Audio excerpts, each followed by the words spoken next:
The snowstorm had come suddenly that evening, swirling white against the darkening sky like a cruel joke on anyone still out on the road. James Callahan, CEO of a global tech firm and single father of a 5-year-old girl, tightened his grip on the steering wheel as his SUV's headlights fought through the blizzard. The city had already disappeared behind a curtain of snow, and the winding country road ahead looked almost erased by ice and frost. He wasn't supposed to be out this late, but his daughter Lily was at home with her nanny, and work had run longer than expected. Deals, meetings, numbers, all the things he was good at, none of them meant much when he thought about how quiet the house felt without his late wife's laughter echoing in the halls. 3 years had passed since the accident, and though he wore his grief with silence, it was still there in every empty chair and untouched photograph. As he rounded a bend, a flash of movement caught his eye, a figure hunched by the roadside. James slowed immediately. At first, he thought it was a trick of the snow, but then he saw her. A young woman kneeling in the slush beside a broken-down car, clutching 2 tiny bundles wrapped in thin blankets. He stopped the car, heart pounding, and jumped out despite the wind slicing against his face. "Hey, are you all right?" he called out over the howl of the storm.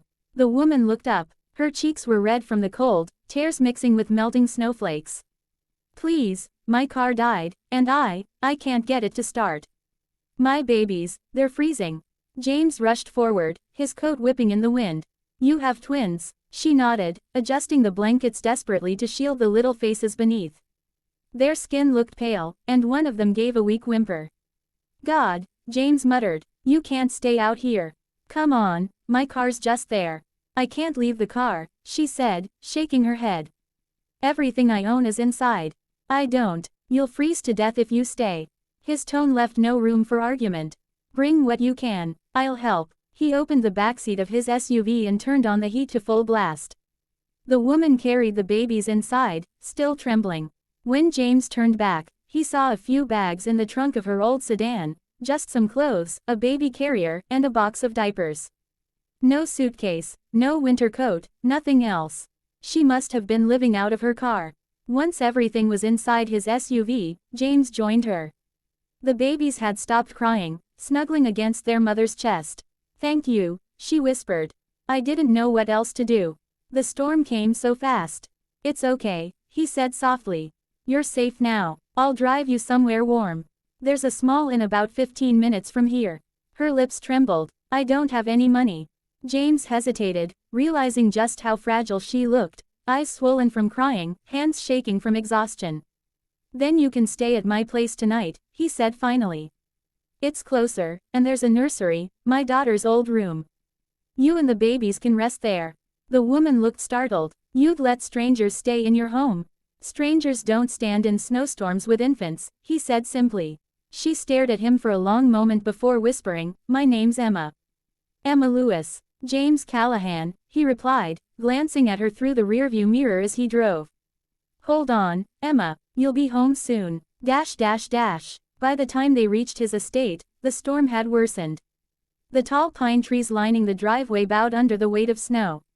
Inside, the warmth of the house wrapped around them like a long-lost comfort.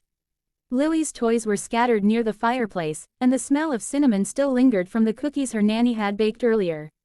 James helped Emma carry the babies. Inside, where the soft golden lights reflected off tear tracks on her cheeks. "They're beautiful," he murmured, looking at the tiny faces. "Eli and Noah," she said weakly. "They're just 6 months old." James smiled faintly. "Lily was about that age when she first learned to grab my tie." Emma managed a small laugh, the first sign of warmth he'd seen in her. He led her to the guest room, setting the thermostat higher. "You can use the shower if you want. I'll get some warm milk for the babies." Her voice cracked. "You don't have to. I insist," he said, and before she could protest further, he stepped out. Later, when he returned, he found Emma sitting by the bed, staring blankly at the wall. Her hair was still damp, and she looked utterly lost. "Emma," he said softly, placing a cup of tea on the nightstand. "Do you have anyone to call? Family? Friends?" She shook her head, eyes glistening. "No one. I used to be a nurse at St. Mary's Hospital, but I lost my job 3 weeks ago when they cut staff. My landlord evicted me a few days later. I thought I could drive to my cousin's in another city, but the car broke down halfway. James felt a weight in his chest. You've been living in your car, with the babies. Yes, she whispered, breaking down. I tried to stay strong for them. But tonight, when the engine stopped, I thought that was it. I thought we wouldn't make it. Her sobs filled the room, and for a moment, James didn't know what to say. He just reached out and gently placed a comforting hand on her shoulder. You don't have to worry anymore, he said quietly. You're safe here, you and the boys. Emma looked up, her lips trembling. Why are you helping me? You don't even know me. James met her eyes, his voice low but firm. Because once, someone helped me when I thought I'd lost everything too. As the night deepened, the storm outside howled louder, but inside, warmth returned piece by piece. Emma finally drifted to sleep, one hand resting protectively on her twins. James stood in the doorway, watching quietly. Something stirred inside him, something he hadn't felt in years.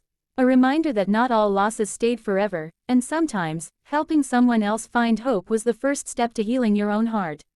He didn't know it yet, but that night in the storm would change both of their lives in ways neither could.